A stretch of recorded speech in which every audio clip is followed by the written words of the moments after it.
Mga palpak at delayed na proyekto raw sa Iloilo. Personal na pinuntahan ni PBBM. Ang detalye ng balitang yan ihahatid ni Arch 14, Let Narciso.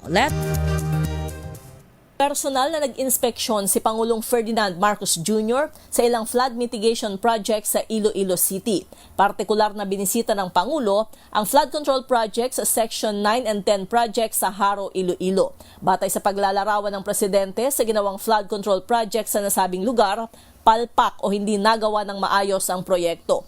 Ayon kay Pangulong Marcos, inatasan niya na ang DPWH na panagutin at i-blacklist ang mga palpak na contractors. Dumaan rin ang convoy ng Pangulo sa Aganan Flyover sa Pavia, Iloilo para silipin ang proyekto na sinimulan noong 2019 pero hindi pa tapos hanggang ngayon.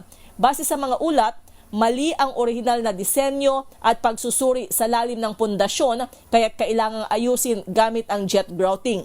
Ayon sa Presidential Communications Office, ang kontraktor ng proyekto ang siya ring gumawa sa Ungka Flyover sa Iloilo City na pansamantalang isinara dahil sa structural issues. Ito si Let Narciso para sa DZRH, una sa Pilipinas, una sa Pilipino.